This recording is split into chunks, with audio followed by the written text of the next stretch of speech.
જેમાં 1500 થી 2500 સુધી બોલાઈ રહ્યા છે। એક તરફ ગરમીને કારણે લીંબુની માંગ વધી તો ઉપરથી આવકમાં ઘટાડો થયો છે। લીંબુની આવક ઘટતા ભાવમાં ઉછાળો આવ્યો હોવાનું વેપારીઓનો અભિપ્રાય જણાવ્યો છે। હળવદ પંથકમાંથી લીંબુની હાલ આવક થઈ રહી છે।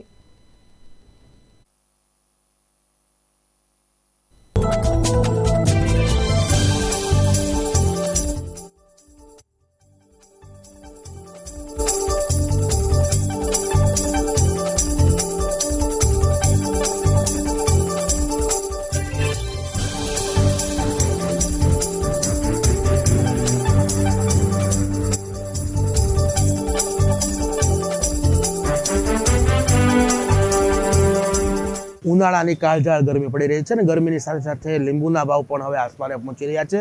1000 થી 2500 રૂપિયા જેવો ભાવ છે તે રાજ્યમાં આવી રહ્યો છે। આપણી સાથે વેપારીઓ છે, તેમની સાથે વાત કરશું। શું કહેશો, કેવું માર્કેટ છે અત્યારે લીંબુનું? કાંકને ક્યાંક ભાવ વધારો આવ્યો છે? એ માલની આવક ઓછી છે એના હિસાબે ભાવ કૃત્રિમ ભાવ વધારો છે। આ માલની આવક નથી એટલે અત્યારે કેટલો ભાવ છે? અત્યારે 1500 થી 2500। નાના લીંબુ હોય તો 1000 ના વેચાય, મીડિયમ હોય તો 1200 1500, બહુ સારા લીંબુ હોય તો 2500 રૂપિયાના વેચાય। આ વધારો કેટલો સમય સુધી રહેશે? બસ વધીને 5-10 દી। ગરમીની અસર છે કે શું છે? નહીં, માલ નથી, ગરમીની અસર નથી। માલ ન આવવાનું કારણ? માલ ઝાડવામાં છે નહીં, પાણીની તંગીના હિસાબે। ચોક્કસ જે રીતની વાત કરવામાં આવે તો જે રીતના લીંબુના આ ભાવમાં આ જે છે તે ઉછાળો આવી રહ્યો છે, ક્યાંક ને ક્યાંક માલની અછત એટલે કે પ્રોડક્ટ ના આવવાના કારણે આ ભાવ વધારો આવ્યો હોય એટલે કૃત્રિમ ભાવ વધારો હોય તેવું પણ વેપારીઓનું હાલ માનવામાં આવી રહ્યું છે।